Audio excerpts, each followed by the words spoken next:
Hey everybody, just doing a quick audio check, mic check. Should still be working from yesterday, hopefully. I didn't know if I was going to do this last stream, but I figured might as well for the people that are interested in watching it, might as well. I'm just putting the finishing touches on the chassis. There's still a couple little parts and pieces I need to make, and yeah, just a little bit of that spit and polish I need to do. I ended up choosing my color scheme last night. I'm gonna go with Pearl Black from House of Color. House of Color makes my favorite paints, and you can get them from TCP Global in an aerosol format.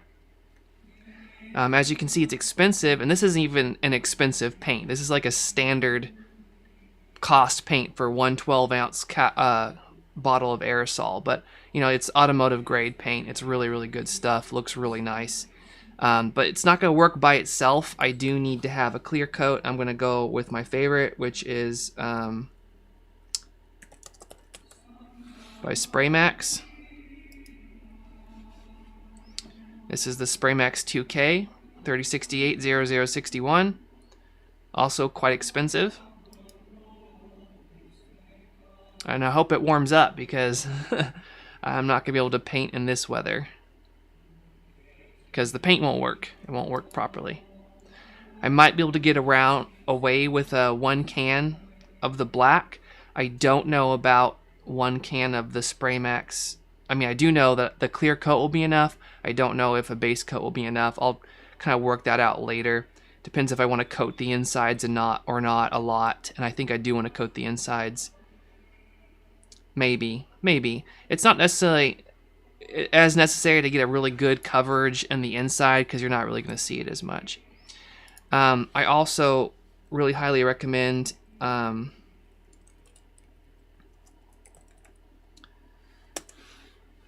let's see what they got.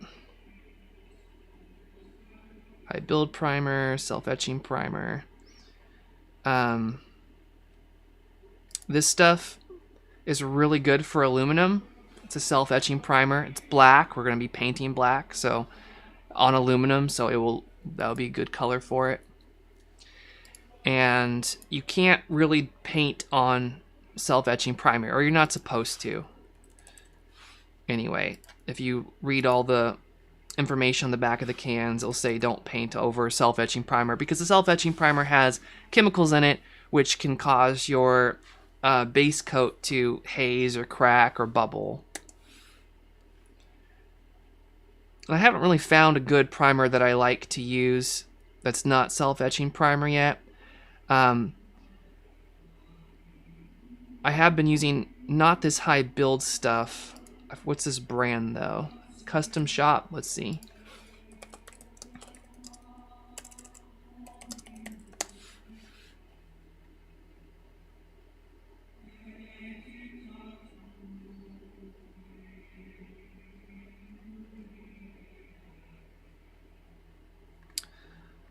I don't really have a good solution there. You can do some research. I've been experimenting with different things, not really been super happy with what I've picked out so far, but just wanted to get you started in that regard. If you're painting on plastic, you do need to have a plasticizer or a plastic adhesion promoter, and I do use this stuff by Sem or Seam, however you say it. But to, yeah, do a paint job on a case, you know, even with shipping, I probably need a primer too. Gonna be about $130, $140 just in the paint alone. Again, minimum. Gabe, the files will be posted when I finish them up, so I don't know when that will be quite yet. I might also wait until I release the video for this. I don't think I want to wait artificially. It just I have other things I need to clean up first, and that's kind of usually when I do it, is when I release the video. I wanted to show you guys this too. I'm going to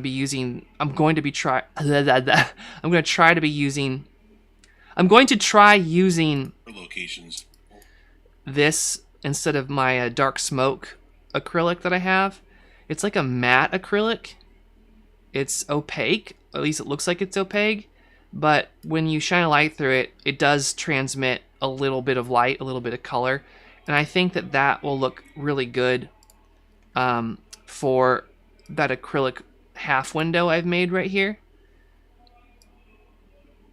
I think it will be a little bit darker than if I used that 3mm dark acrylic. I think it will look good, especially if I get some LED RAM, if I get LED RAM, or if I have an LED strip somewhere, maybe in the bottom. Not quite sure what I want to do there yet. Purple was a placeholder yesterday, but I changed that acrylic spacer that we made to clear. I'm going to CNC that out, and I'm going to get Sapphire. I'm going to try to get Sapphire to send me the RGB fan kit for this graphics card. Now, I don't know if you know this or not. It's pretty cool about Sapphire cards. But let me get a screwdriver. I'll just show you right here. Sapphire GPUs, they're high-end Nitro cards. If you can get the screwdriver in with these fan blades. They have a screw. So I gotta do it up here. At the top of their fan. Oops, I lost the screw forever. And they actually pull out and they're PCB. Isn't that awesome? So you can replace the fans, and they have a RGB kit. So I'm going to be doing that. And I think that will look really cool here in our model because it will catch the spacer and that will light up as well. I think it'll look really good. But yeah, this is one of the reasons I love Sapphire cards so much, for these swappable fans, because on GPUs, the only thing that dies on them usually is the fans over time. Don't get me wrong, I have had a lot of bad GPUs over the years. I have a stack of bad GPUs I'm going to put on eBay actually, but the fans are something. I've seen fans go out in a graphics card and people are like, what do I do? Well, you have to replace them by ripping off your shroud and putting other fans on top. And with Sapphire cards, you can just do this. These are nice high quality fans too, and you notice that it has a built-in shroud on the fan, which is really good because I've talked about this before. All the pressure that a fan generates is at the very edge, and this will keep the air going into the heatsink instead of just out the bouncing off the heatsink and going out the sides of the graphics card.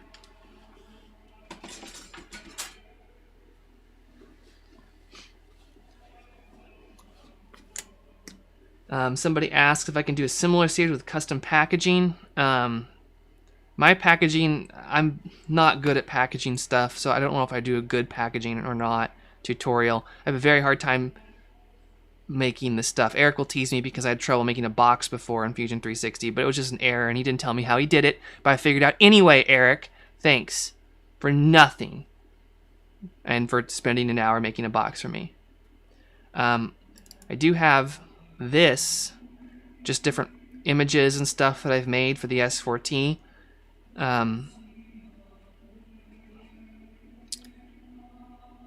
Trying to find maybe it's in here.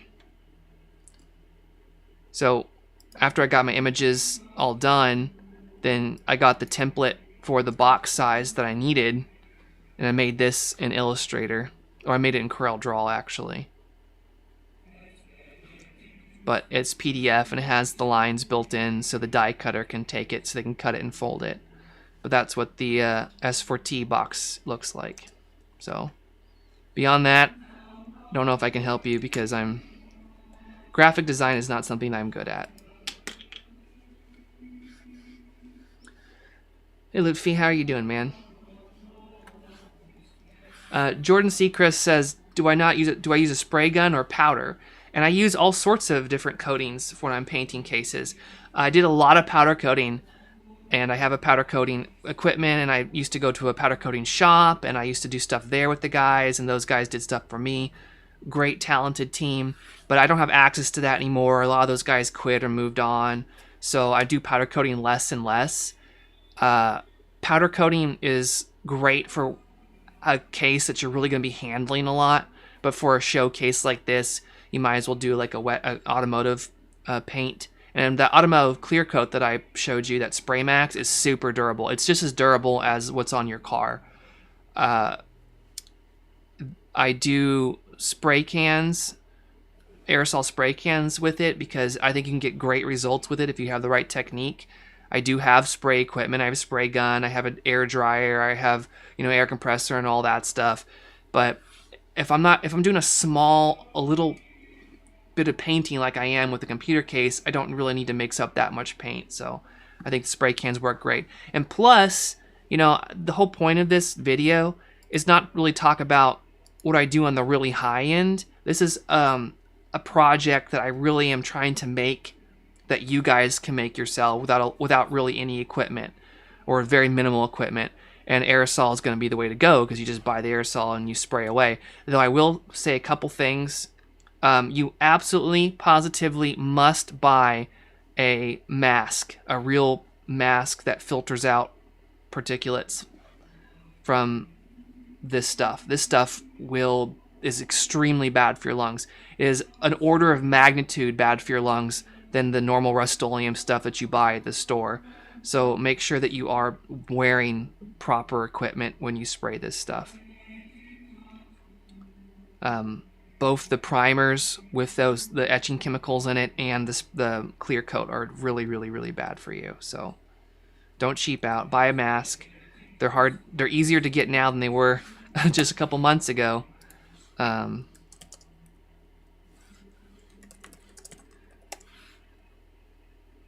Trying to find the right respirators. It's because some of them are for dust. Some of them are for chemicals. I'm gonna go look up the one I just bought, and actually, well, I probably shouldn't do that. Well, I don't really have anything embarrassing, I guess.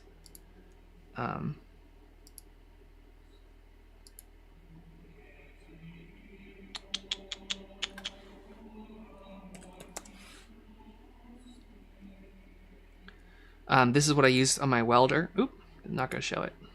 From under my welding mask. This also works for painting. It filters out gases. Here we go. This is the cartridge I was talking about. The 3MP100s. But this will protect you from the chemicals in the paint. The vapors.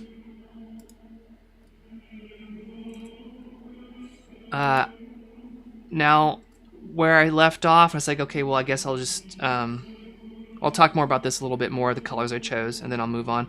I decided what I'm going to do is I'm going to take the aluminum case and I'm going to sand and polish this area as best as I can with my buffing wheel. So this Nitro Guy logo will be polished aluminum underneath this carbon fiber. And I decide that... let me just do this real quick. 1 second, so I can close that off. Is that 2 millimeters? Or a 2 millimeter taper?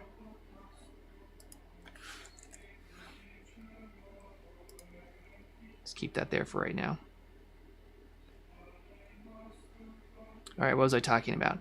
Okay, I'm going to polish as best I can that inside. Then I'll mask it off with tape, and then I will paint the rest of the case. So I can have this polished aluminum portion underneath. I was going to use aluminum foil tape, which is really cool stuff, but you can't really layer the tape, and the tape isn't wide enough to cover that logo up. Now, as you see, I did end up going with the carbon fiber cover for the back. I wasn't going to do carbon fiber because you can't really do an inside angle like this on a CNC, and you have to CNC carbon fiber. You can't cut it with a laser because it has to cut basically the minimum of the tool, the radius of the tool. And I have 3 millimeter tools for my machine. You can get 2 millimeter ones, but I was like, okay, well, that's never going to work for these inside acute angles. But then I decided, well, let's look and see. 1 second.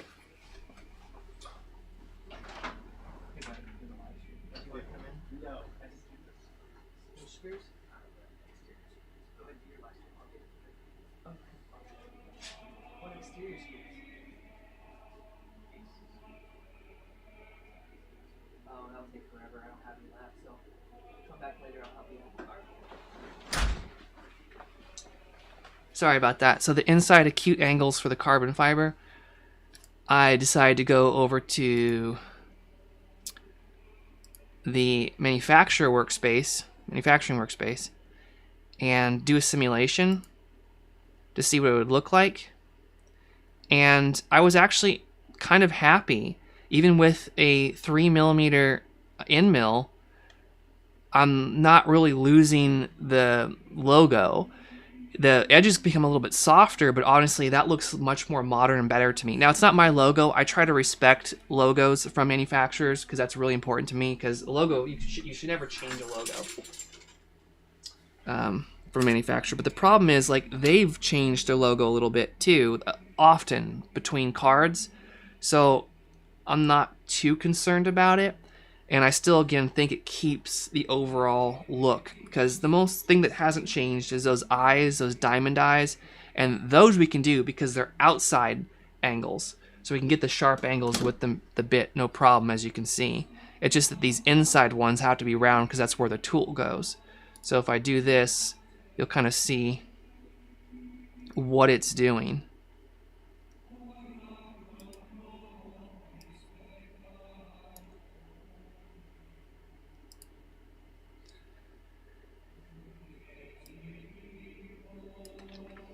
So I can't cut anything that's sharper than this tool. If that makes sense.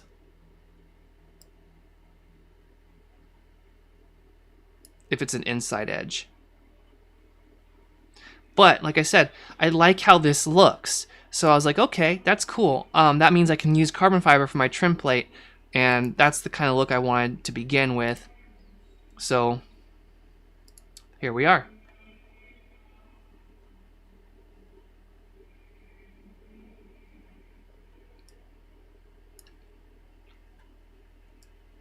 For the front, I did decide to class it up a bit because I was liking the pearl black and went with a walnut front, walnut bezel. And I just think it looks good. The feet, I'm not happy with the feet, to be honest. Like, everything else is looking really good. The feet are just kind of like, eh. I tried to make something that tied in with the aggressive look of the logo. I tried a bunch of different designs. I couldn't really find anything that worked. If you guys have any ideas, feel free to send me an email or something. Happy to include you in the video. But I went with these. Ended up looking a lot better once I put them in. But I need something that was going to be really strong, that could be removed easily in case they didn't want, for shipping, for example, because I don't want to ship it with the feet on like this. So they're going to be made out of aluminum, 12mm thick, 1/2 inch. And then I want to polish them up real good, and it will give it some ventilation for the power supply exit and anything that the CPU wants to throw down at these bottom vent ports. And it will keep the machine from tipping over. Again, I don't hate them. I'm just not happy with them. So Francisco says turn them outside. I mean, I've tried inside, outside, upside down, backwards, forwards. I've tried lots of different stuff like that. So it's going to have to be like a radically new design. So if you have a sketch that you want to sketch, feel free. But, you know, I spent actually 3 hours just trying to come up with ideas for it last night. It was like the slowest going part of the entire process. Like my entire stream yesterday was just under 4 hours. So,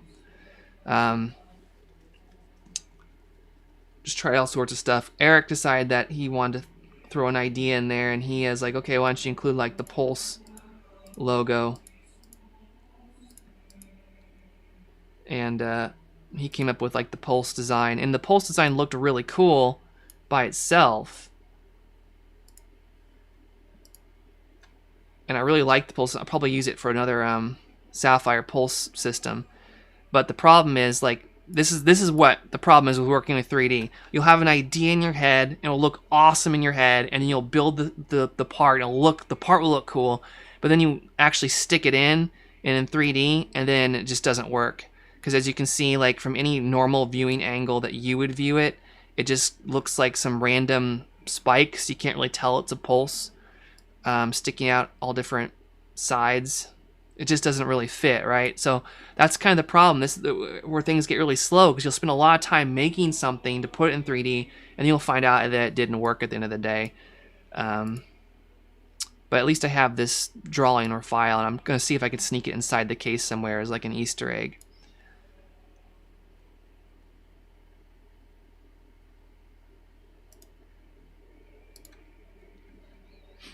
Anything else I did? I didn't really do anything else. I recolored the graphics card. I'm going to recolor the motherboard and such for you guys for the renders so I can send it to Sapphire. Somebody asked, "It's going to be for sale?" It's not going to be for sale. It's actually going to be for free. Sapphire is going to give away this mod when I finish building it and making a video of it. So if you like the system, then you should enter in their contest. I see people throwing out ideas. By all means, keep throwing them out. Maybe something will spark something in my head, but I am going to now make my on-off switch, and I'm going to go with a 25mm on-off switch. I started with a 30mm, but I didn't like how the 30mm looks. I don't like how it has like a small button in the middle and then a really big kind of bezel for the button, and it looked too big on the case. And I tried 28, and then now I'm at 25. And I think 25 is going to be my Goldilocks, because I like how the button covers the proportion that I'm looking for in the case. And this is the kind of stuff that I use in order to make my drawing, the diagram from the manufacturers, which is really helpful because I don't have to use any calipers. So first I made a cylinder. First I got to go back over to it. I don't even know where I left off. Got a lot of parts going on in this build. Bezel, trim parts, PC hardware. Okay, right here. So I start off with a cylinder. The cylinder was, I know, 25mm in diameter, so I made it 26.5 because I wanted to, well, I made the switch 25. I made the clearance hole 26.5 because I want to have some room there. Yeah, 25.1. Or maybe it's 25 and they asterisk it to say that it could, the tolerance is 1mm. I'm not quite sure there. That can't be right because the threads have to be accurate. But at any rate, I made it 25.1 and I made my clearance hole 26.5. And then I extrude it 13mm. I'm doing the metal body first. And then I did an offset, and I extrude that offset 2mm, which I'm not actually sure is accurate. It kind of looks right.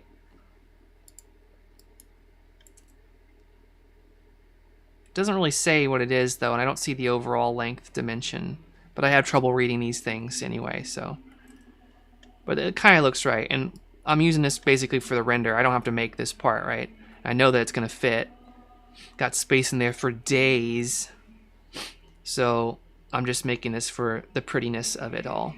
Before I go bevel and make the inside button, I'm going to worry about this plastic back end. So I have to make something that's 22.4mm long. I'm not going to do that because, again, I have lots and lots of space.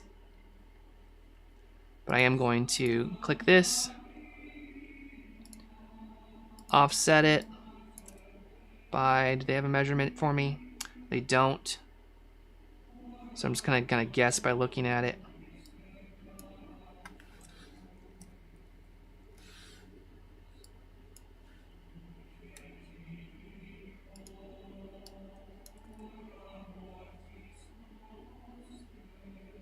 It's about, with the pigtails length of the body, it's about almost 1/3 of the switch.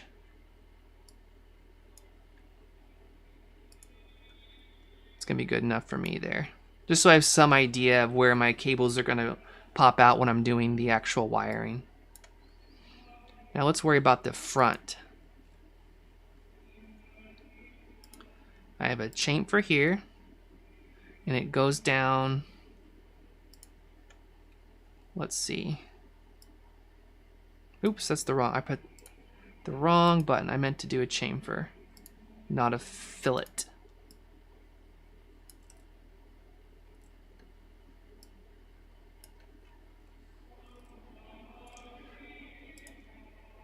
Close enough.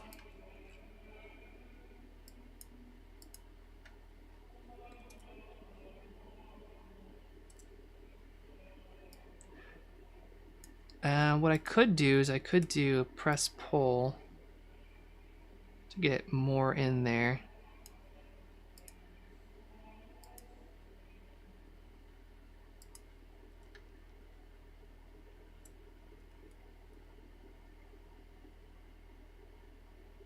I'm gonna do that. So first I'm gonna make my inner button ring, which I can't tell. They didn't put a measurement on it for me. So I just kind of look at a picture.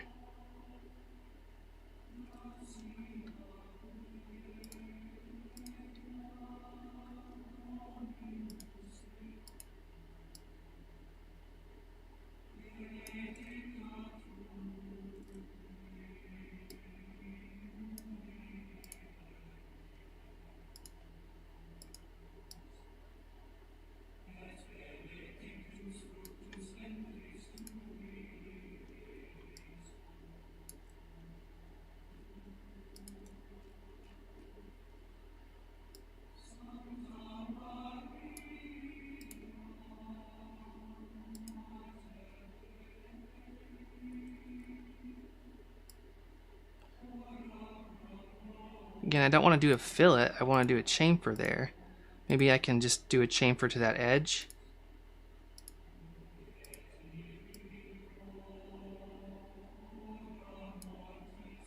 Can I do 2.5?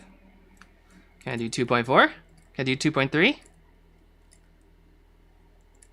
No. As close as it's going to let me do it. And I'm sure there is a way to do this properly, but I'm not going to bother with it unless I can do like a double one or something.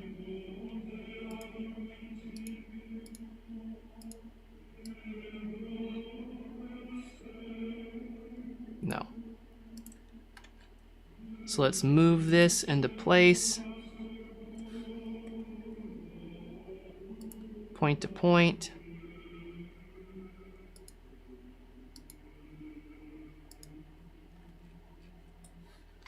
And I have an approximation of my on-off switch. And it's going to be radially brushed. So I'll just drag that on there. And that is done. And I do like the proportions of it, which is the reason I modeled it out. Make sure that it's correct. Because if I used my standard 16mm on-off switch, it would be too tiny for sure. And if we look in here,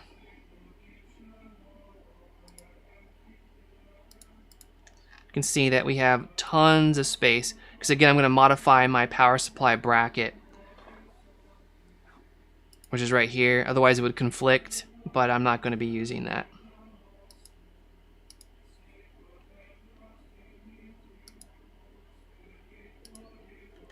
So I'm not going to be using 2.5-inch drives.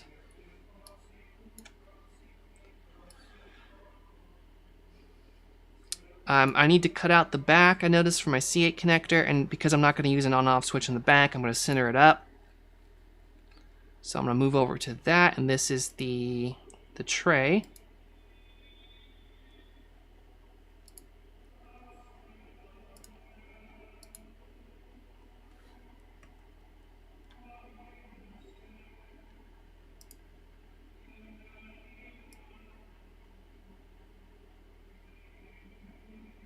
I don't know if there's a standard for the ground prong pointing a certain direction, but I always like to point it towards the outside of the case.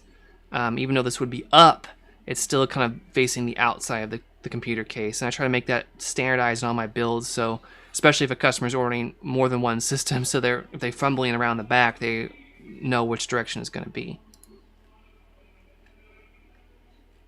I'm going to hide everything else in my computer case except that C6 connector.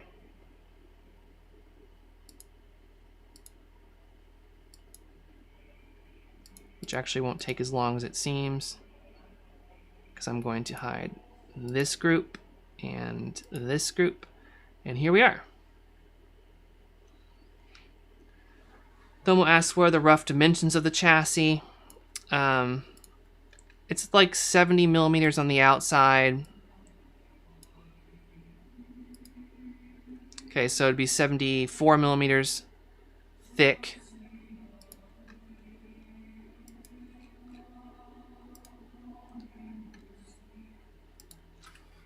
$70 by 350 by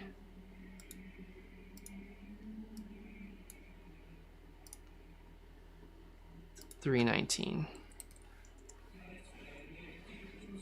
TA says internal or external. It has an internal power supply. I'm going to be using an SFXL power supply more than likely. I may use an SFX, but it has space for an SFXL, so, you know, why not? I'm going to make a sketch here.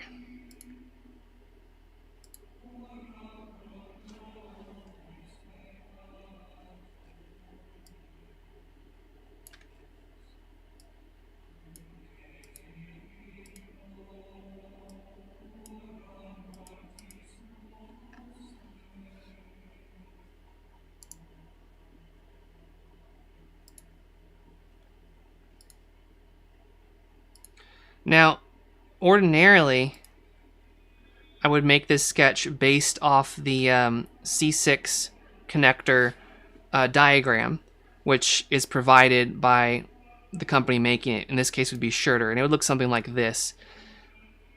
That's how I would normally do something like this. But because I have my connector modeled up perfectly accurately, like 100% accurate, I'm going to just be sloppy and do it this way.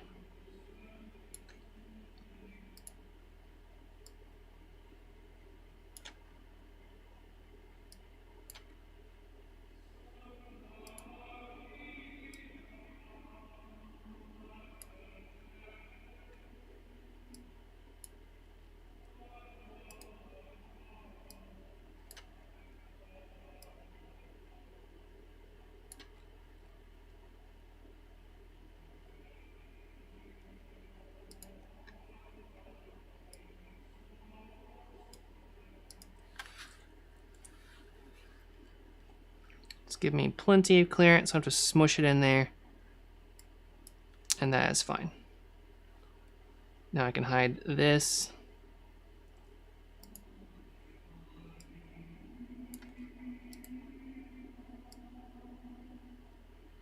I did that completely wrong. Where'd my sketch go? Oh, it flipped it around. I don't understand why it does that. I'd like to know, though.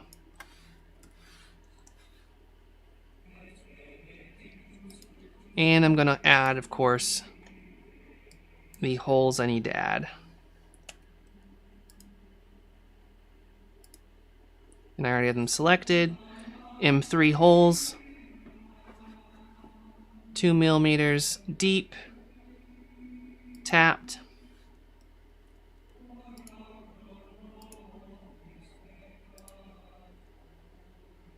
And we are good there.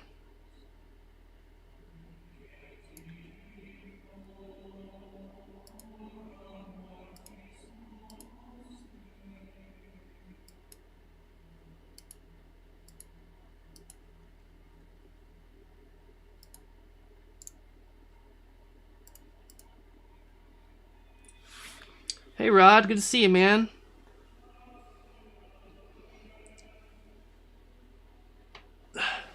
Alper, yeah, I stand. I have a standing desk. I stand all day long. I actually have a condition where I can't sit very long, otherwise I'll get really sick. So that's one of the reasons I ride a motorcycle everywhere, because I have a good kind of standing upright position on the bike. But yeah, I'll take your compliment for good posture, even though I really can't take credit for it.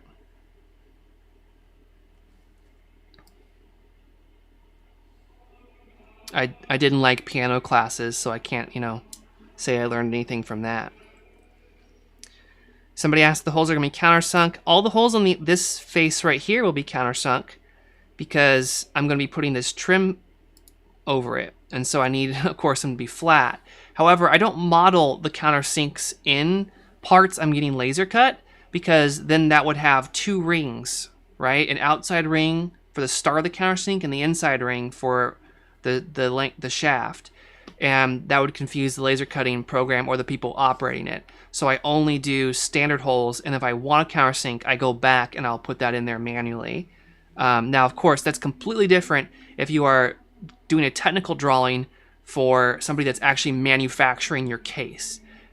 Obviously, you would have that in there, and you'd have information about that countersink, the size, and everything like that. But when you're just submitting DXF files for laser cutting, which I'm going to be providing to this YouTube stream later, you need something easy that you can just submit and get done.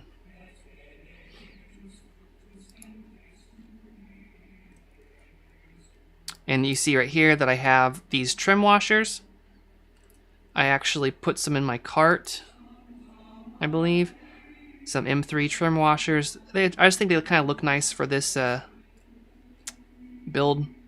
These are M4. I might change it out to M4 later. I don't know, but that's really easy. I just take my drill it through a couple times. If I even need to do that, I might even be able to use my tap, and I'll enlarge it for M4 if I like the look. If I don't like the look of the M3, if they're too small. So I'm starting off big, but I'm ordering this small.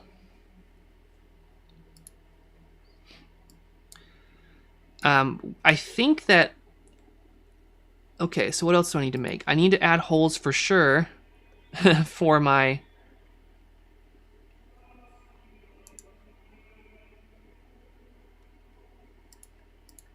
...3D printed parts. Also M3. We're at that stage now where I can add the holes everywhere.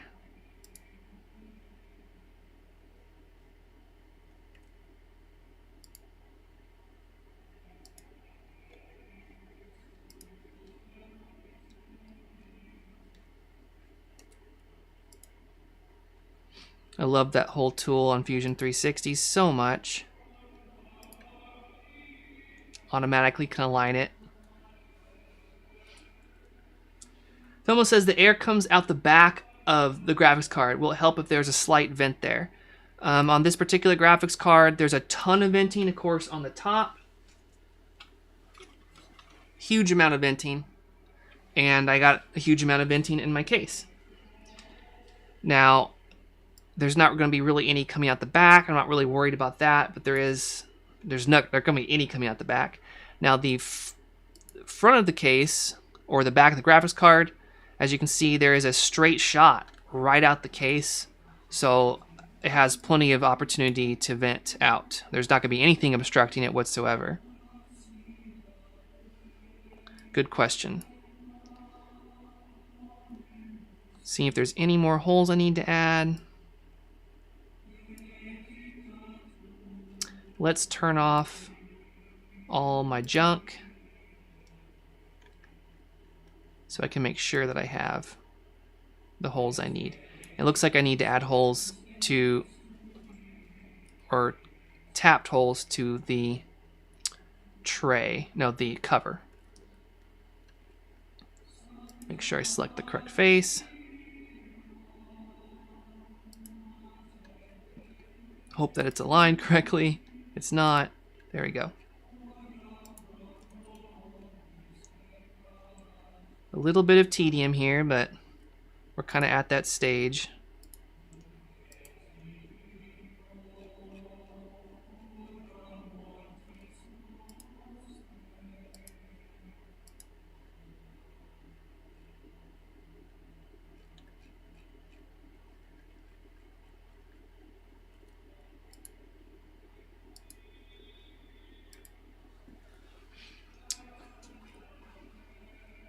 Rod's brought up the fact that McMaster's integrated into Fusion now, which is awesome. McMaster is a place that you can go to get all your hardware, like screws and stuff. Great site. And they have 3D models, or at least drawings, of every single thing that they carry.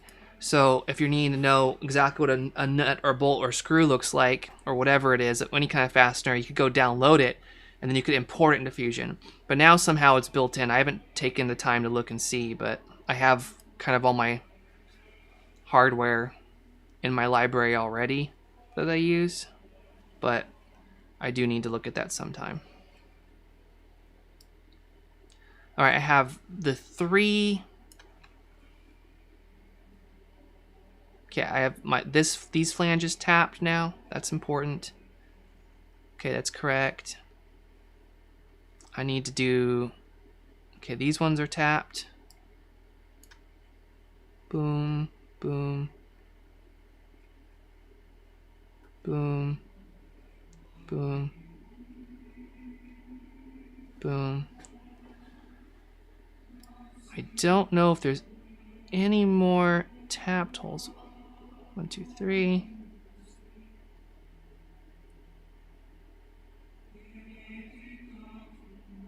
Two, 3. 1, 2, 3. 1, 2, 3. 1, 2, 3. Okay, so my 12 tapped holes are all good, holding the case together. Got my. Do I have my tap codes for my power supply?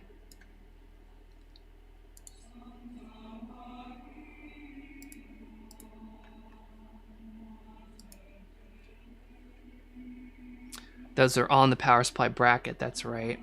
But I do have my holes here. Have my motherboard pass-through holes. I have my pass-through holes for my cable clamp,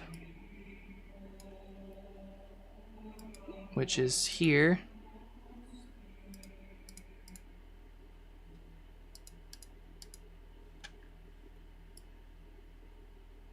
Not a cable clamp.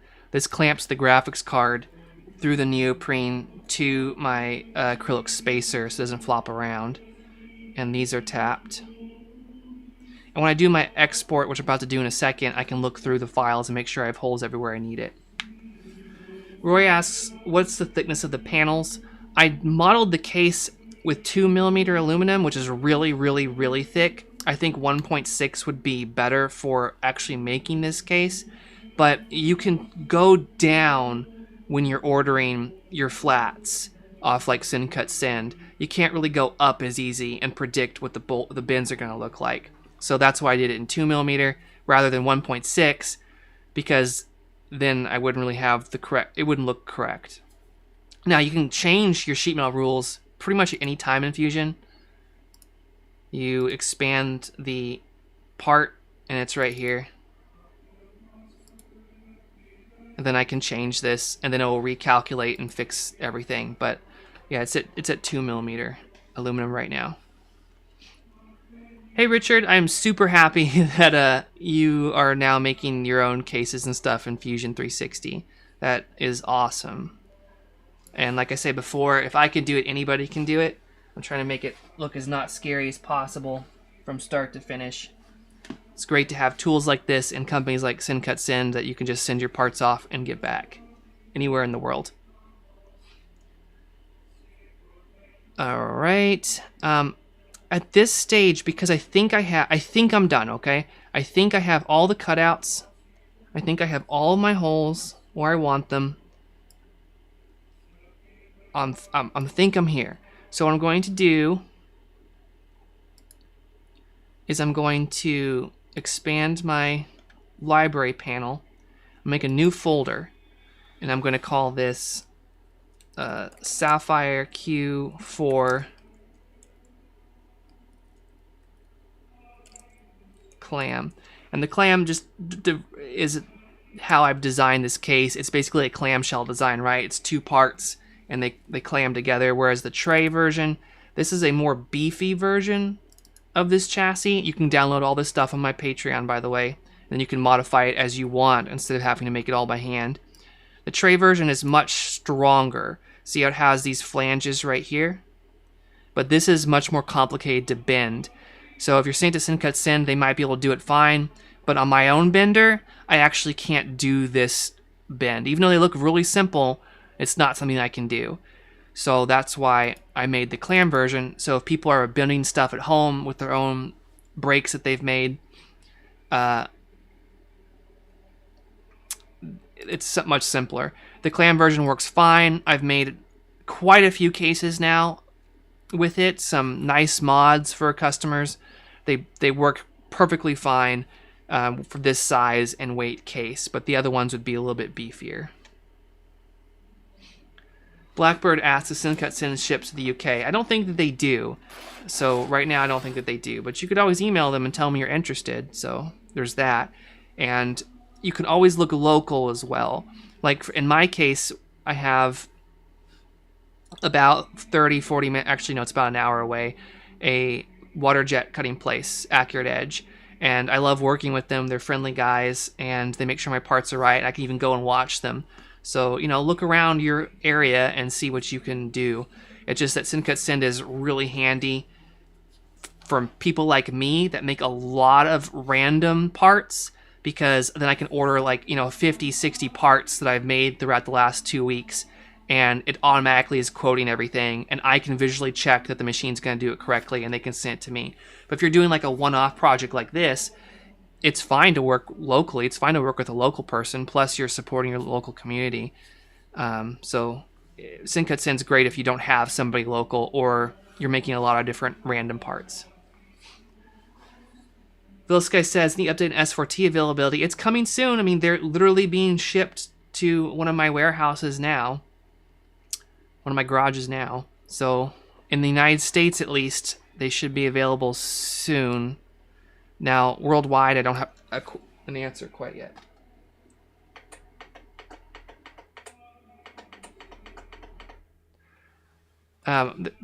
Shofel asks if I add a standoff for the motherboard.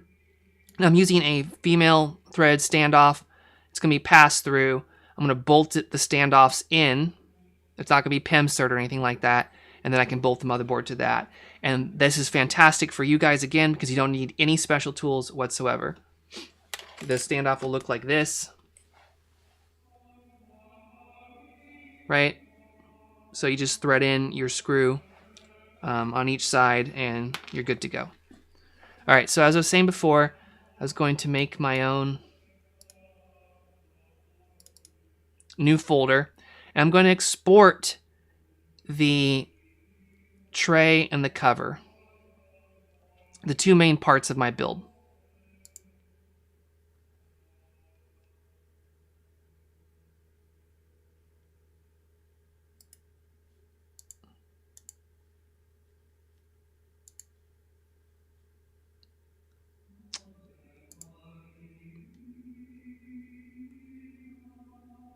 Eric said I could do it this way.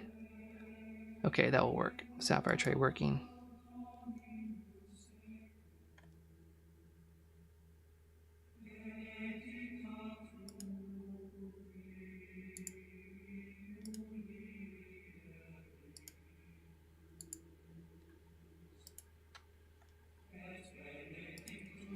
Because what I'm going to do now, I'm going to start adding all the fillets and chamfers to my sheet metal part, and I found that that can break the sheet metal folding process.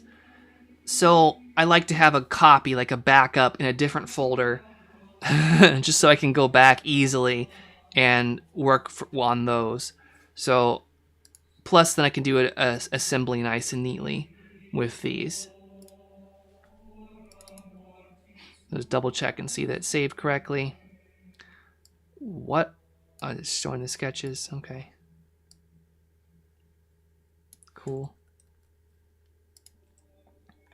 I'll just visually check over my part. I have my 4 holes for the motherboard. I have my 3 on this side for bolting, 3 on this side, 3 on this side, 3 on this side. I have my 2 holes for my GPU brace and for my power supply bracket. So I have everything I need here. And then on this side, I have my GPU 3D printed bracket clamp, the other clamp, and the holes for the C6 connector. So close this off, double check on this, pass through holes on top, all 6 of them, my 4 threaded holes for my feet, and my 6 thread holes on these flanges, and for some reason the M4 washer on there, but that's fine. All right, now I'm going to start adding my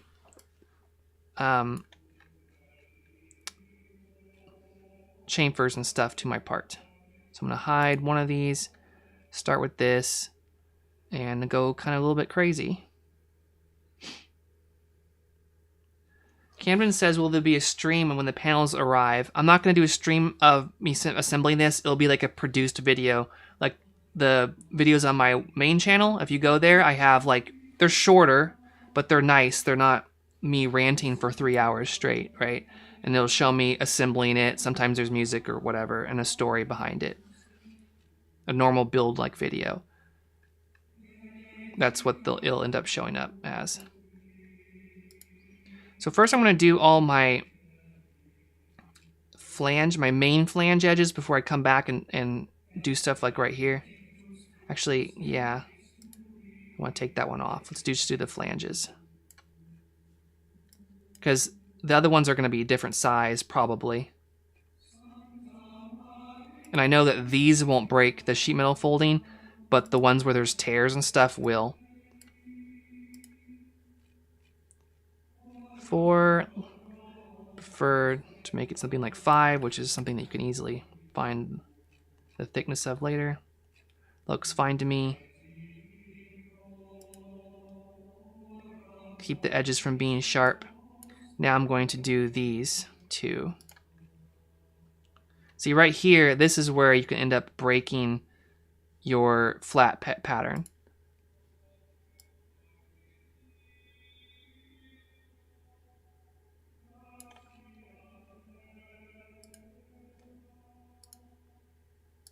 So I'll do it in one more stage.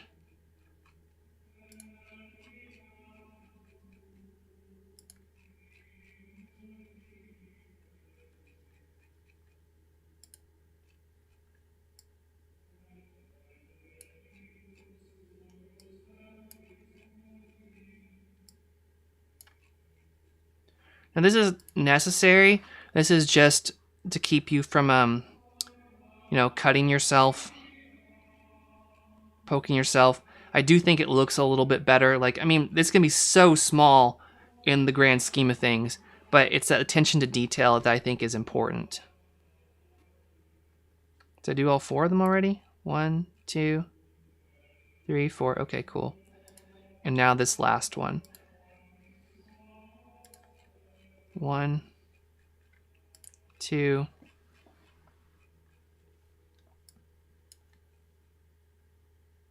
3, 4. All right, this is probably not going to...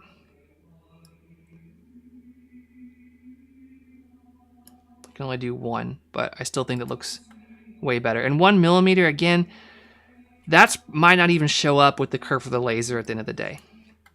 But if it does, it will look better than that hard edge, in my personal opinion. Now I'm going to do the back, because I don't want these square cutouts, which look hideous. Now for the GPU, the motherboard I/O cutout, there's not really a lot I can do about that. I know from experience I can make them 1 millimeter, so I'm going to do that, but I can't really make a major change there.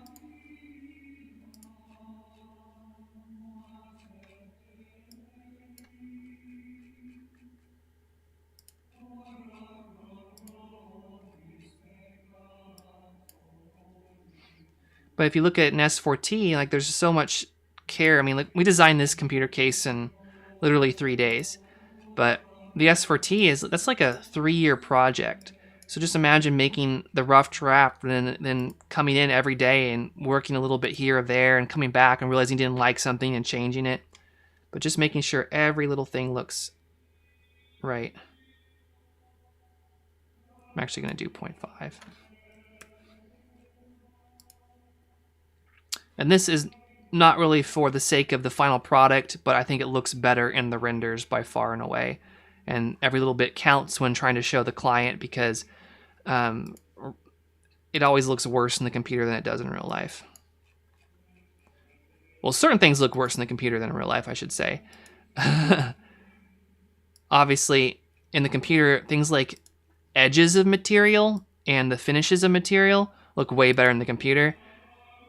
Like if you were to make a part out of acrylic, the edge of acrylic in real life would be rough and have laser or machine marks on it, and so you'd have to really work at polishing it to get it correct, whereas in the computer it's going to look like beautiful glass.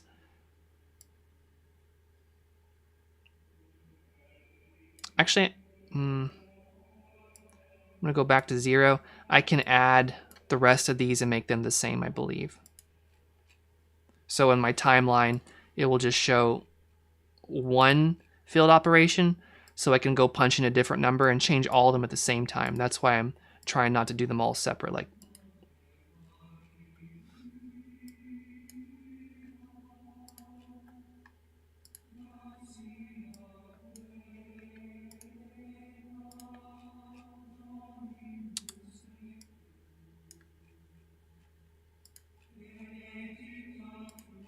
and when we unhide everything, it's gonna look better.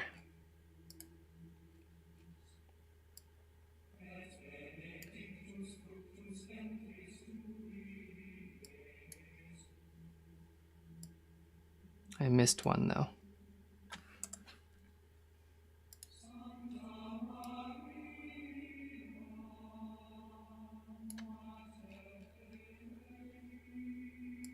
There we go.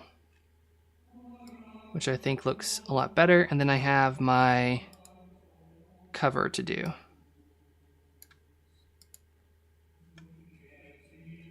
Same thing, I'm gonna match the other side and the edges.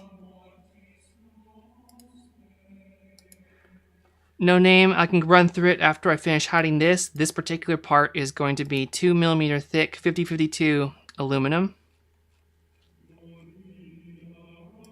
If you're getting it made for yourself using the files that I'm going to submit later, I'd recommend 1.6, unless you know that or have access to a press brake.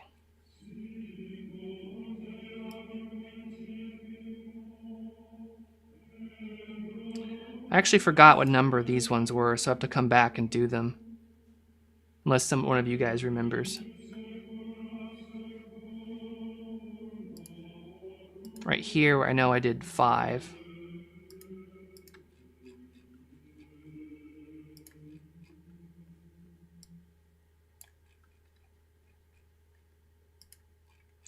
I believe that's all 4.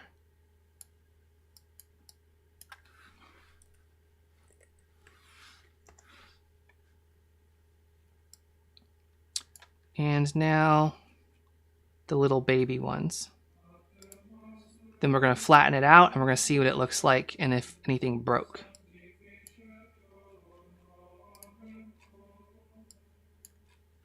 There's quite a few on this side, isn't there? I don't want to do this one. This will result in a bad tear if I do it there.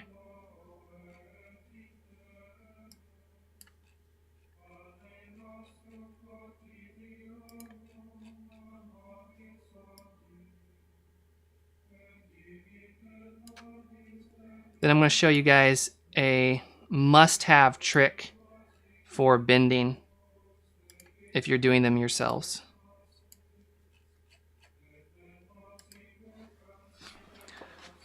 Alright, so there is this. I'll unhide things for the people that were just joining us.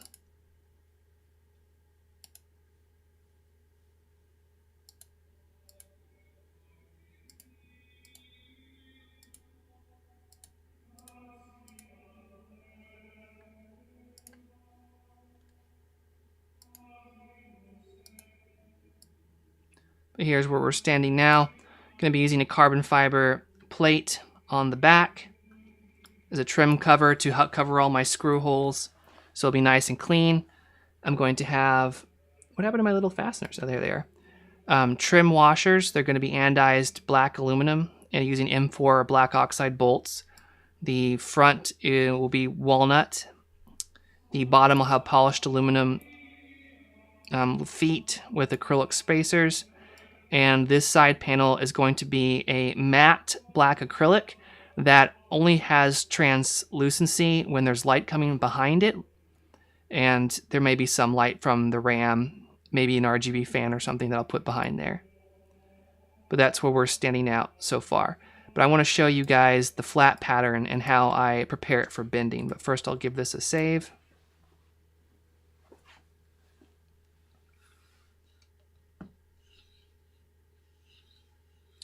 Yeah, as Movax just said, the width makes all the difference in the world. You know, because I can bend plate on my brake that's maybe about 5 or so inches, 5.5 inches, up to 5 millimeters thick, no problem. But you go down to even 1 millimeter aluminum, if it's this long, then that becomes a real big problem. So it's amazing how it adds up over a long width.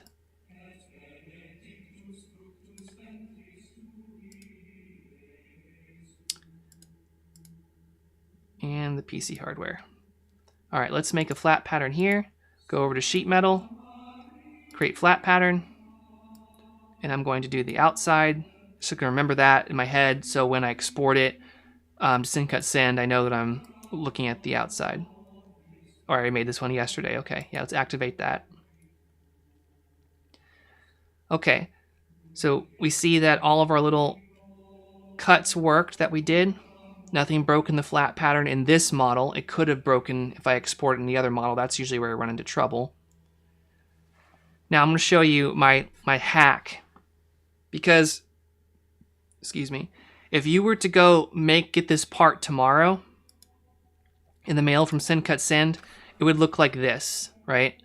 And you wouldn't really know where to make your bends. Now in this particular instance, you see how the bend line is not at the edge? Let's see, orthographic. There we go. You'd have to go and use your drawing and get your ruler out, and you'd have to mark where your bend lines are by hand, right? Manually by hand. And that's tedious. It takes a lot of time, especially with a lot of bends. But I'm going to show you a really cool hack. And I don't know why I thought of this, but I'm so lazy that it usually brings about invention. So in my flat pattern, I press the H for the hole tool. And I click my drawing, and I'm going to do a simple hole, and I'm 2 millimeters deep, and I'm going to make it 1 millimeter in diameter. And I'm going to take my little hole, and I'm going to place it at the intersection of that line and the edge.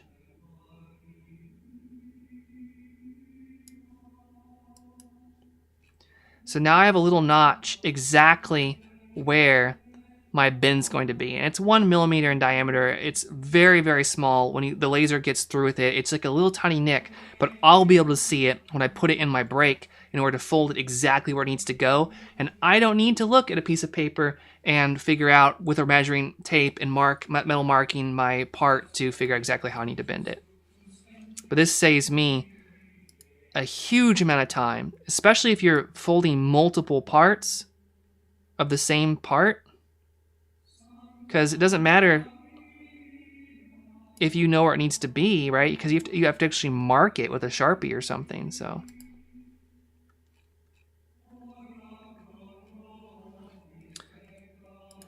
Movax says this is a popular trick. Well, where is all the popular kids when I'm learning this stuff?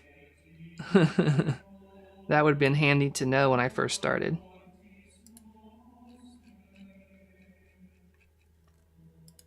Plus, I've actually never seen it in person.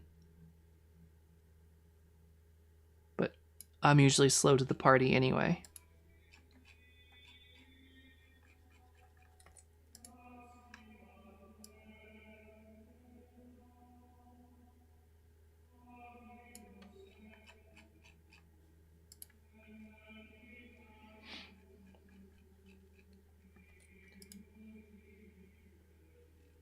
Well, Andrew Preston, I have my current case, the Mini, made by Lee and Lee, so it kind of is a partnership. And actually, how I pay some of my rent is I design cases for certain case manufacturers. I'm not allowed to say which ones or what cases, but I do this kind of work.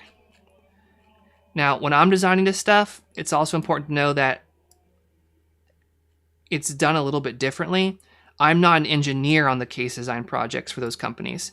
I'm just a designer, right? So I will go through it and I'll kind of build the case out like I'm doing right here, but then I'll work with an engineer, or the engineer will take what I've done and they will tweak it, make adjustments for their tooling, because that's really important for cost savings.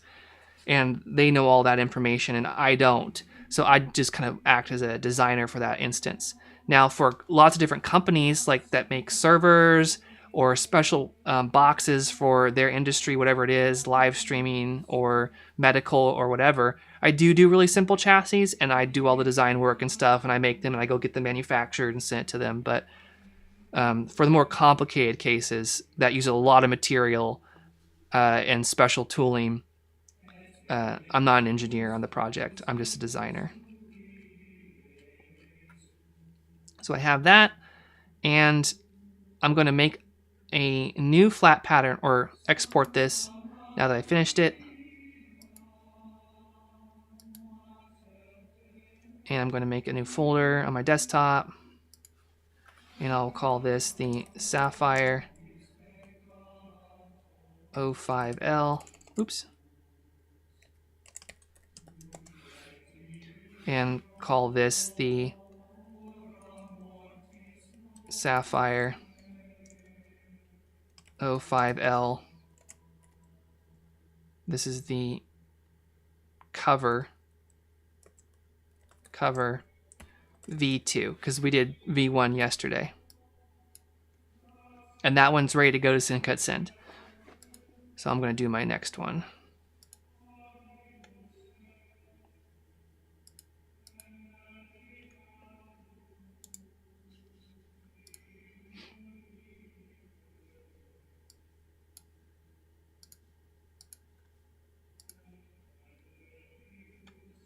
Go to the outside, go to my bin lines. I'm hiding the extent lines. I don't need those. Movax is obviously somebody that does this for a living, but I'm not doing it that way, Movax. This is very, very simple. This is just being sent as a DXF to a laser cutter. So this is not for a manufacturer that would need to know all that information. It's basically being auto-quoted through a machine that's going to just trace the lines after the part's loaded in. So I don't need to distinguish the holes. It's all going to be cut out via a laser, via DFX lines. I hope that makes sense.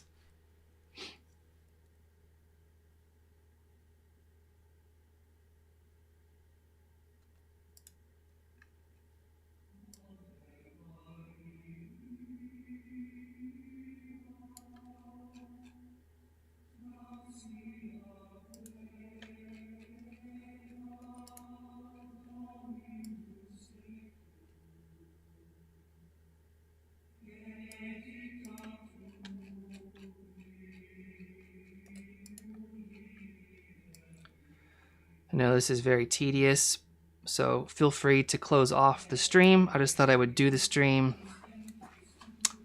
just because I can. And if it helps somebody, then great.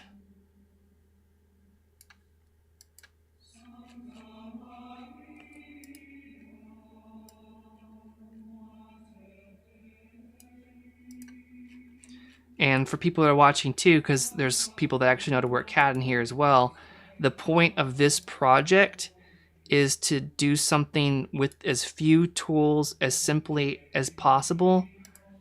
And I do use a lot of sloppy methods. Some of them I know they're sloppy, and I know they're not the right way to do. Other ones, I suspect they're not the right way to do it, but I don't know how to do it the correct way. So there's that. And it's a very simple computer case design as well.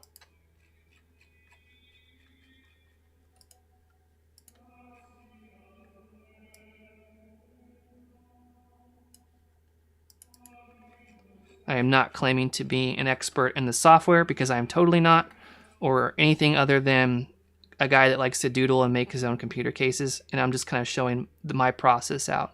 And I am learning from a couple of you guys that are offering me tips. So Alper is asking why the holes are not snapping. It hurts. Maybe other software does. Holes will snap to a sketch, right? They'll snap to a sketch in Fusion 360, but there's no sketches here. The bin lines don't count as a sketch for some reason, so I'm just having to manually place them there. And yeah, it's kind of frustrating and tedious. Now, if I had made this all from a sketch to begin with, and I was smart enough to work backwards like that, because you can, then I could have made the holes there to start with. But I need to be able to make things in 3D and unfold it first, because that's kind of my brain works. For people just joining, I used to, a long time ago, be a level designer, and I used like Radiant and Unreal and Hammer and stuff like that, and I can't work from a sketch and then turn something to 3D. I have to kind of see it visually.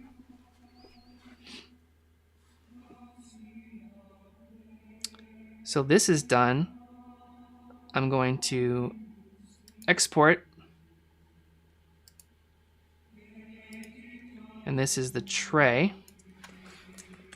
And it's V1.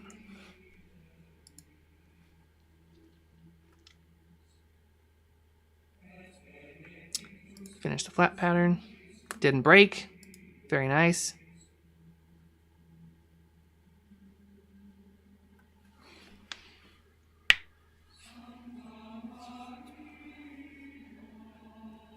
Mosquito, I don't know if I have any trips about getting SVGs to work.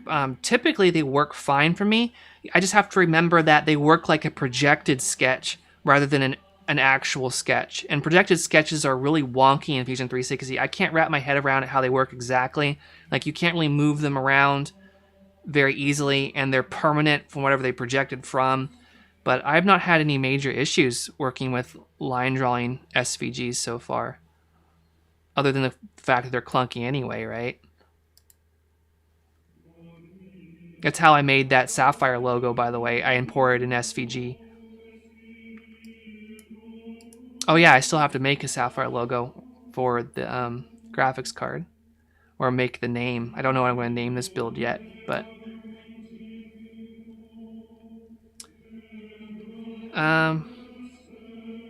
in fact, if you guys want to come up with a name for the project, I'm more than willing to steal it from you and give you some credits in the credit roll for the final video that's being made. Alright, these two parts are done. The other trim parts... Oh, there's one thing I do want to do now. Because I have a trim plate, this carbon fiber trim plate, covering all the holes, I'm actually going to make this acrylic part be threaded in. So let's do that right now. Let's cover my trim plate.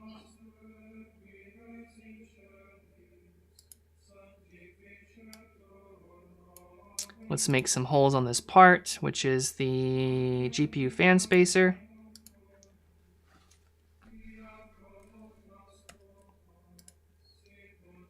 And we want it to be tapped. And it's 12 millimeters thick, I believe. And it's going to be an M3 screw.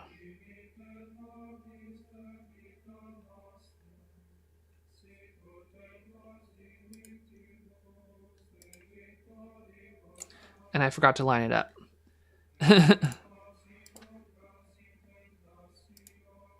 There we go.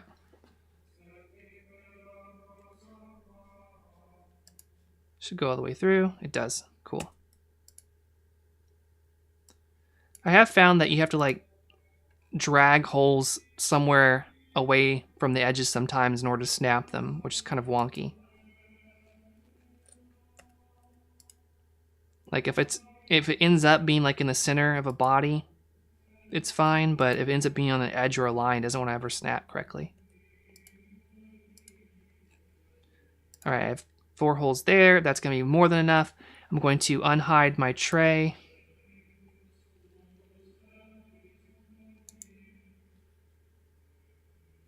I'll make it 50% opacity.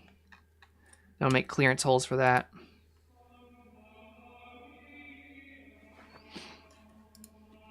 Clearance, this is going to be 2 millimeters.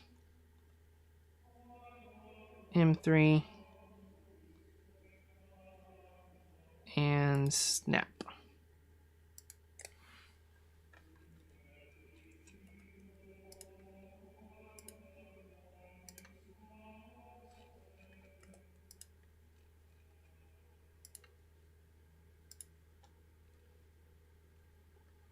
Someone's asking if there be filter mesh through the holes. No, it's a mod. It's not a production computer case. I'd rather show off the look of the fans. They're going to be RGB fans, ARGB fans for the graphics card. So I'd prefer to see the fan blades.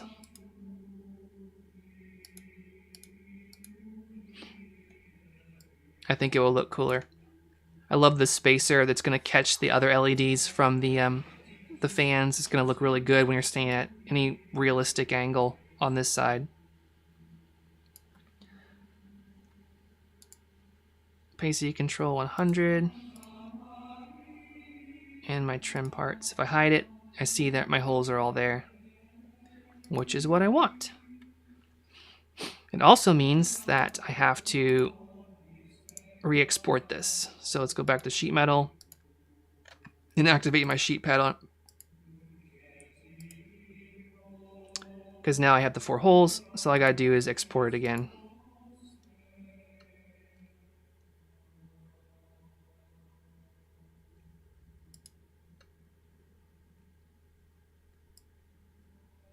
I have no idea where my folder went to. Oh, here it is. Is it here?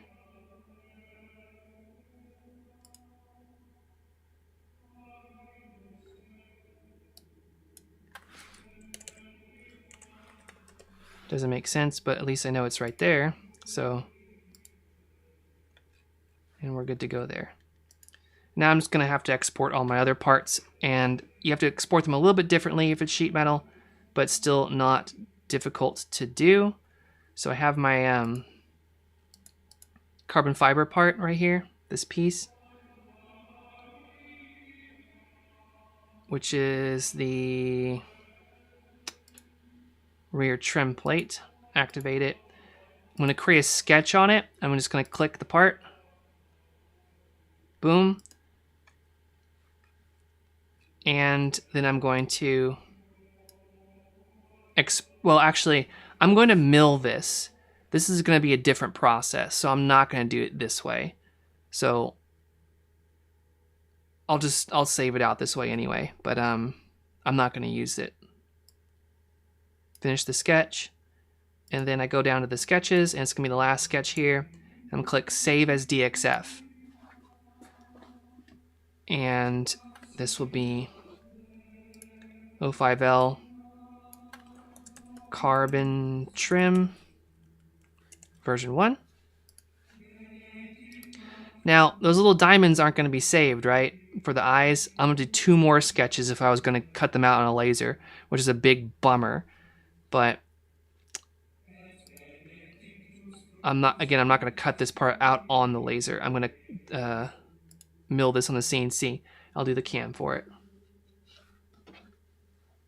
Did my monitor turn off? It did. Sorry.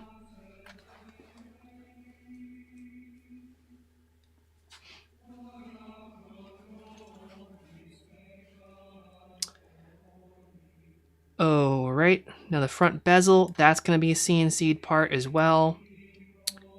The feet are going to be cut out on my laser, so we can export those. So let's hide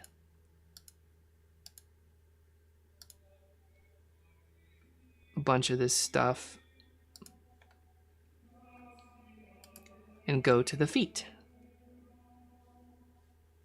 I don't know where my sketch went to. I call it the stand. Okay, fine. going to be the same thing for this process. And I know that these parts are symmetrical, so I'm just going to do one set of them.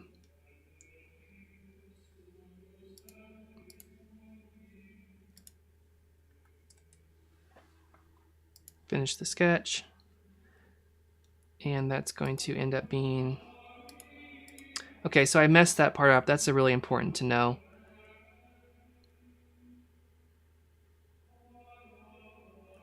Is that you have the actual component selected. Otherwise, you'll never be able to find it again. So I'm selecting stand this time, and I'm going to create the sketch on my body. So now it's right here. Sketch 7. And I'll save this as DXF, and this is going to be... Why is it not keeping my...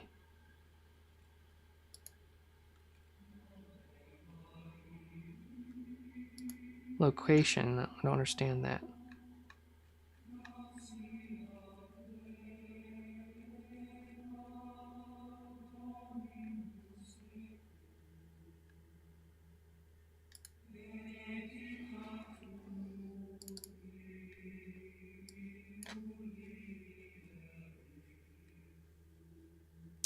It's odd because it didn't even save the last file,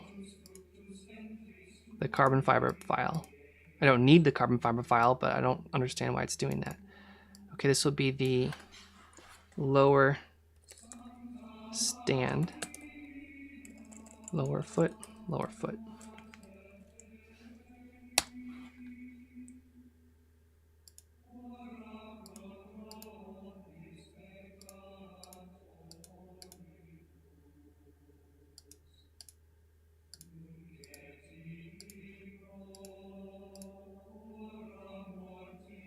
Sketch 8, and I'll export this.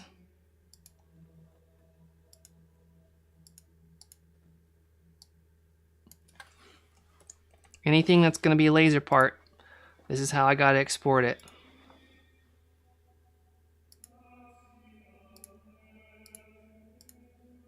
Oh, I got to do my bracket too. Do that after I do the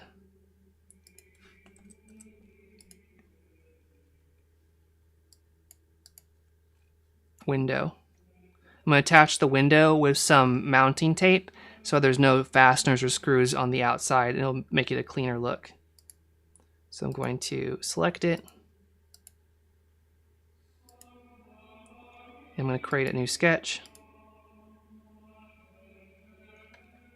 I need to add the name to it actually, so I'll wait to do this one for right now, but I would need to do that later. The name's going to go right here.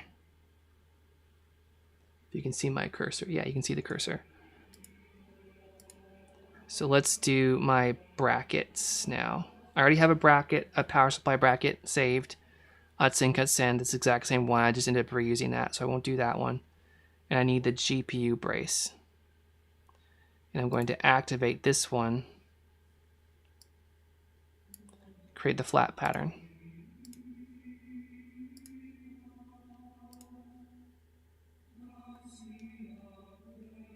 I don't know where it went to though.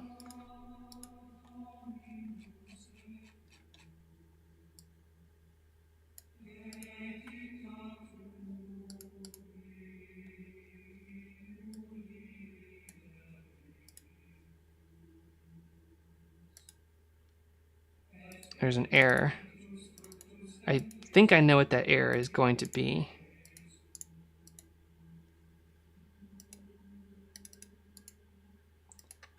If it will let me look at it.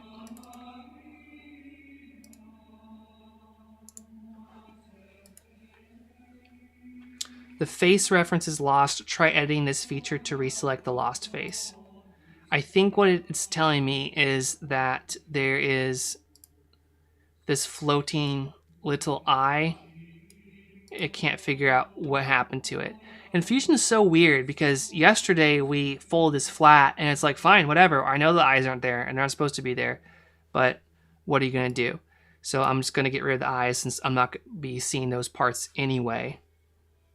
So I have this selected. I'm going to hit Q, and I'm going to just make that. Actually, I'm just going to select this whole thing. Delete it. Yes.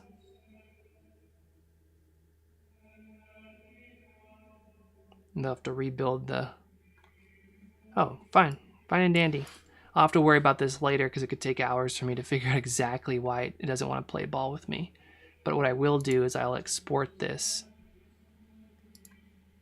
into my other file and play with it there because I think it'll be easier to figure out why it's broken. It may even just straight up work again.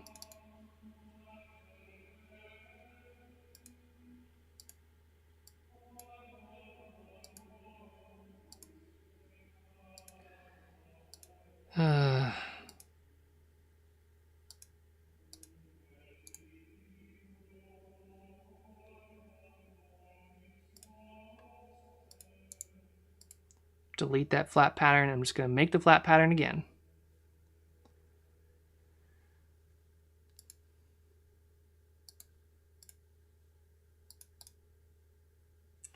And it's more than happy to work this time.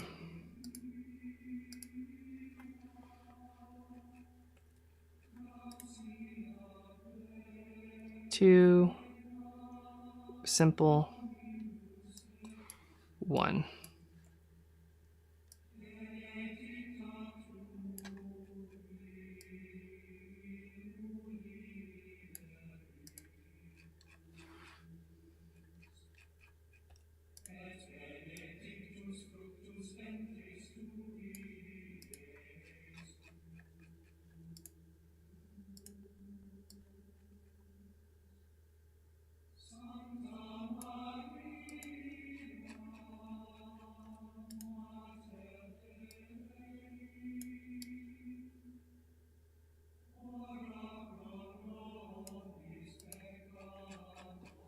And we're done there. So I'm going to export my flat pattern while it's working. And this is the GPU brace.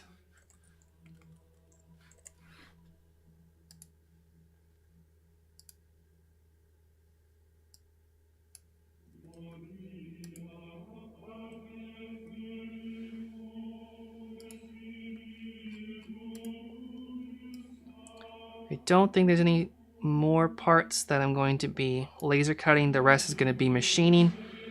The only thing is going to be how do I attach this bezel. I already know how I'm going to do it though. Actually, I changed my mind. I'm not going to worry about that. It's going to be compression bolted in from the button, and I'm going to use some kind of adhesive fastener on the top and bottom so that part will never need to come out ever once it's in place.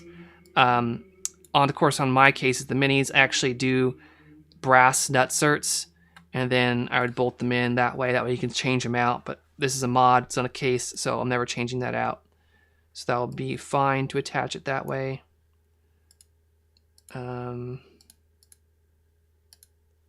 Anything else I need to do to export it?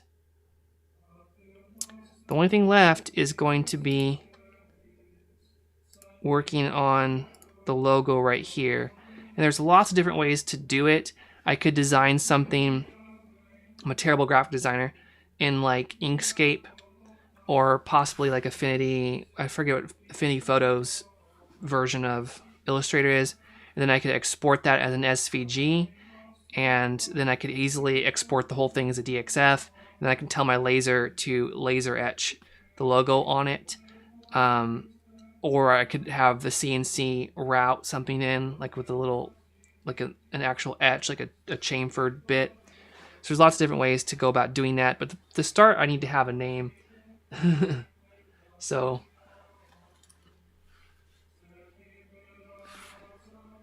Hector asks what the specs of my Mac is. I use a Mac for Final Cut Pro basically. And some of the other software is really handy. I just love Final Cut Pro, and since I make a lot of videos, it's better to have the software than to be running Windows and using software I hate. And of course I have a PC for gaming and doing other stuff. I have a PC for my laser software as well. Specs are There you go. My CO number is already registered, so not really a problem giving you that.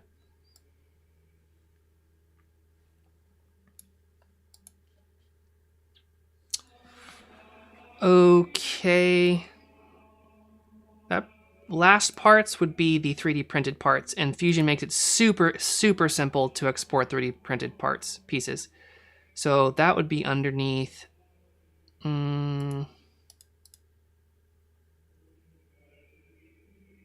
Where is that underneath? PC hardware, maybe? Okay. PC hardware. So I'm going to go down to my retainer key, right click on it, and it doesn't matter if it's a group or a linked group or whatever. I can just click Save as STL. And easy peasy, I have my STL ready to go.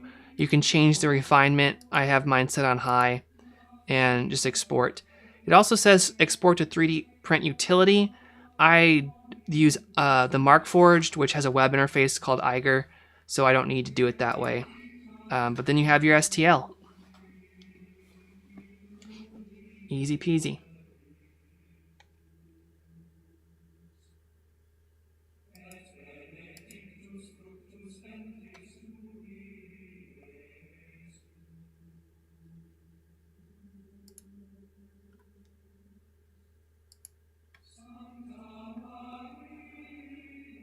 I'm checking for questions, stuff like that. I think we're pretty much done. I will show you one last process here, and that will be how I'm going to make these parts on the CNC. So let's start with the carbon fiber trim plate. Basically what I will do is I'm going to hide everything else in my model. Makes it a little bit simpler. Bodies, sketches, my GPU brace fasteners. Oops, that's the one thing I did need. The window, the stand pieces, and the bezel. All right, all that's left is my trim plate. Then with Fusion, and this is why Fusion is so awesome as opposed to using another software program, is I have CAM built right into it. So I go down to manufacturing, and I have my part right here laid out. Golly, this has gotten to be a mess, hasn't it? Much easier. And I have a setup here. I'm just going to delete this setup. Delete it, delete it. First thing to do is to create a new setup. Fusion is going to take its time.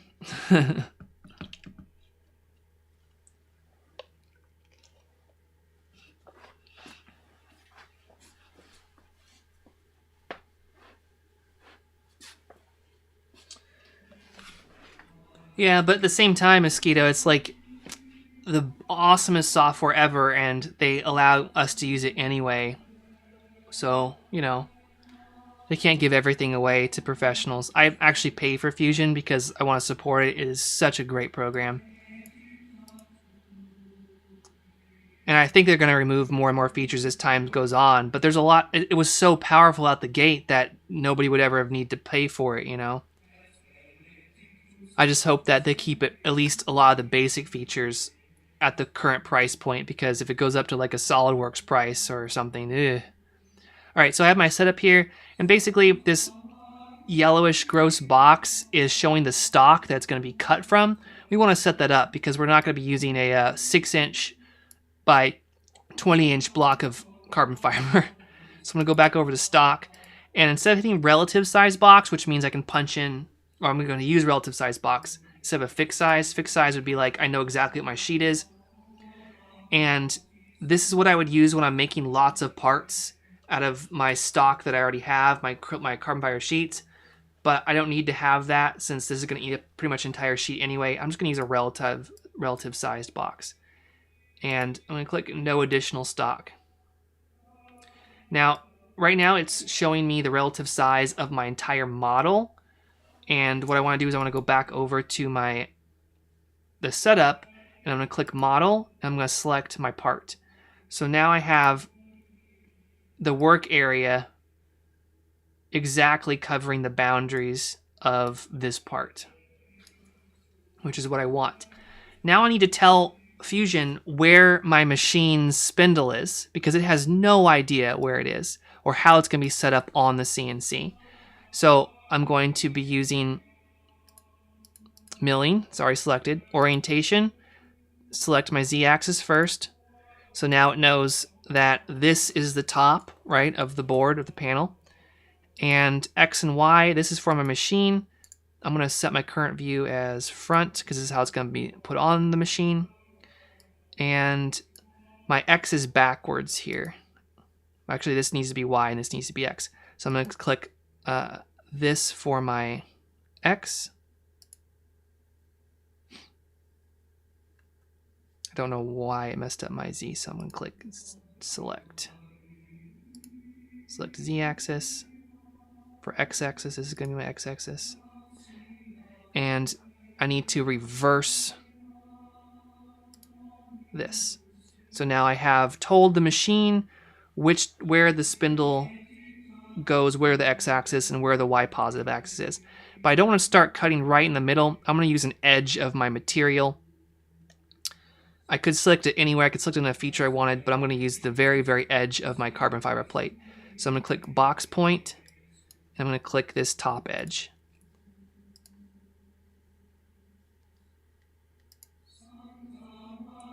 So now the machine knows, after I reference home, exactly where this part is when I tell it where the origin point is on my machine. I didn't explain that very well. When I tell the machine, when I load this part up on the CNC, and I move the spindle over to this point, and then I reference home, it will know exactly where this part is on my CNC. Now, these are really giant big holes, and it's going to take a really, really long time to annihilate them with a 2D pocket, but I don't want to risk doing a contour cut on this and having a coaster left over, because the coaster could pop up and break the bit. However, I don't use rigid mounts. I tape everything down using double-sided, using masking tape and doing the super glue method, which you can Google or watch one of my other videos on. So I actually can do a contour. Now the only problem with doing a contour like this is that carbon fiber is not going to be evacuated nicely when I'm cutting. So it's going to really burn through my bit and destroy it. I'm actually going to dispose of my bit when I'm done using this particular cut. So I'm not worried about that, but that's just something to consider. Like if you're judging my cam skills, which aren't already good as it is, but I normally would not do this operation. So I'm going to do 2D contour. I'm going to select the bottom of the contour, right? Because that's where I'm cutting down to. And we come over here. I could put tabs on it if I wanted to keep the part from flying up. I don't need to do that because it's going to be taped down. All this is good to go already. Heights. This is going to be probably fine for my model. But I'd want to set heights up if I had like clamps or something holding it down so I don't crash into them when I'm retracting and going places and doing things. Or if I wanted to cut down through the material. Sometimes on carbon fiber you kind of want to go all the way down through to make sure that you get a nice even cut. Of course, you could just also tell the spindle to go down a little bit in Mach 3, which is what I'm going to do. All right, these have to do with my passes. It's 1 millimeter thick, and the tool I'm going to be using is a 3 millimeter thick carbon fiber bit, which already might be selected. It's not. Now, I actually have to punch all the information in and set my tool up. That's a step that you need to do, but it's not too hard to do. You would just follow the manufacturer's schematic.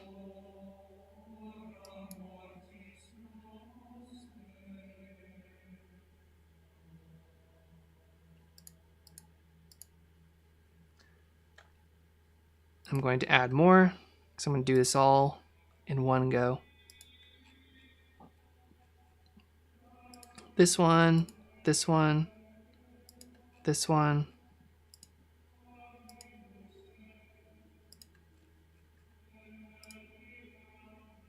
Oh no, I'm gonna make these pockets. This one will be a contour. So let's get rid of this.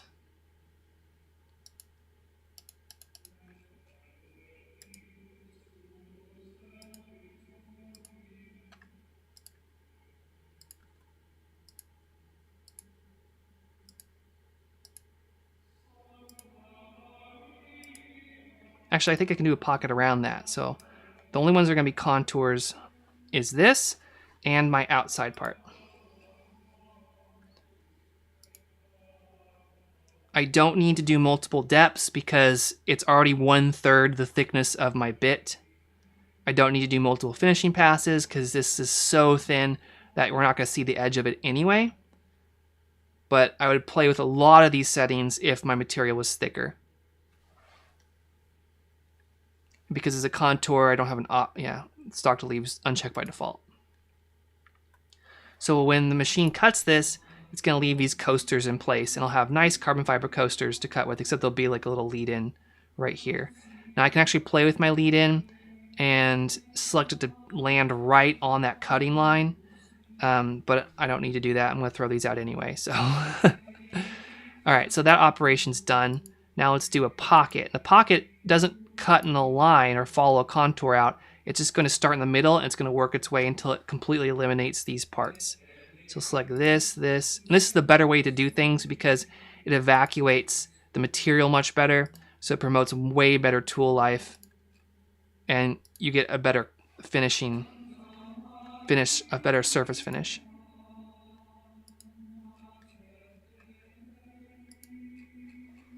I'm really speaking very generally given the do-it-yourself nature of this project.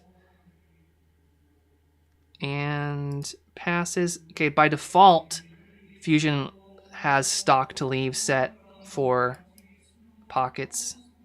So I just want to unselect that. And it's going to leave my little diamonds in place. Now they're probably going to fly off, to be completely honest with you. I'm hoping that they'll fly off intact so I can stick them on later. If not, I'm just going to have to go machine them out and file them down.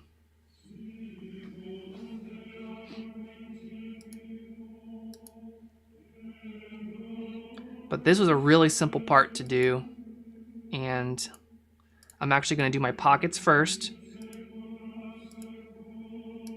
while everything's nice and rigid. It's going to cover the whole piece anyway. It's going to be so much surface area. And this is how it will look when it's all done.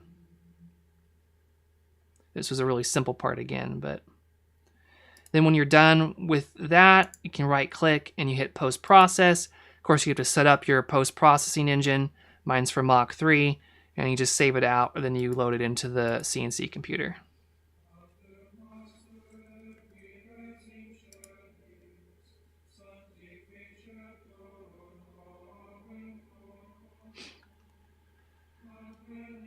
Okay, well, I think that at this point we have, oop, it's the old one, truly done start to finish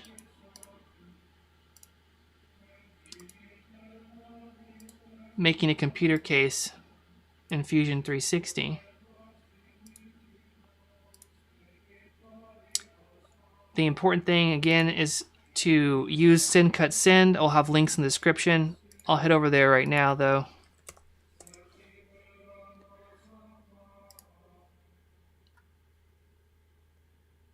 I won't go through this again, but this is an amazing website where you can upload your files and click your metals, and you get an instantaneous quote. And you can just also add bending now. The bending engine's really good. Select your angles about how, of course, you want them bent.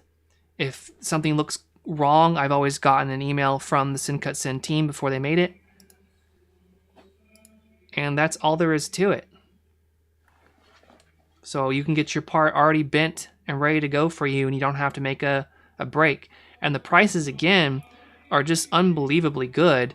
Like, I have two right here. $78 with bending. If you were to go to onlinemetals.com and buy a 2mm thick 5052 aluminum sheet with shipping, it's probably going to be about $70. So, I mean, you are getting cutting, if you can design your parts right, for basically free. It's amazing. Now, I have this as an example down here below as well, because it has a lot of cutouts, and you can see how it just makes the cutting time go up astronomically. So you want to, of course, limit your vent patterns. So if you make something really complicated and put it in SynCutSyn, it's really expensive. Just be thinking about, okay, how many cuts is this actually doing, and how much can I save by making like a big window cutout like this?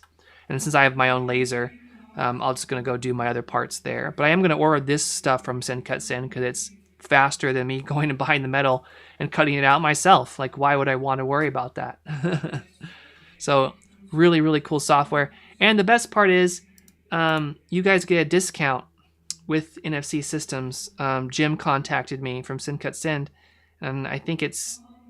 I gotta look it up for you. I'm definitely going to put it in the description. I put it in yesterday's description. But it's 15% off, and that's better than the 10% off that you can find elsewhere on the web. So use the NFC coupon. I don't get anything from that yet, although he does give me a coupon too for stuff. So that's my angle, my cut. But I was using them before I got that discount myself, and I love it. Absolutely game-changing for me. Well, I appreciate everybody. I hope that you're trying to stay warm in this weather. And maybe you guys can watch the final video, which will be nice and short and edited and decent production value of me assembling and building this. And of course, I'll include little snippets of this. Wave high. Oh, thanks, Sam. Yeah, NFC 15 SynCutSyn. Appreciate that. But I appreciate you guys. Have a great day. I'll answer a couple questions where I go. I have a 150 watt laser. It can cut mild steel. It cuts stainless steel, actually. Pretty okay. But, you know, it's messy and it's a lot of work. 0C. Any more questions before I hop off? Any international alternative to SynCutSyn? I don't know. Try to find something locally. Movax say, do I mill submerged in water? Great question. I used to cut my carbon fiber underwater. I made a water table for it, and you made a video on that. I don't think I even uploaded the video, but I found it to be incredible hassle, really messy. It caused corrosion, and I find it's far better just to use powerful vacuum to get the carbon fiber material up. The only reason I would ever consider using a water bath for carbon fiber ever again is if I was doing really intricate traces and not doing pockets. But all the parts I design usually with the carbon fiber are with pockets, so I don't need to use that. But that's a good question.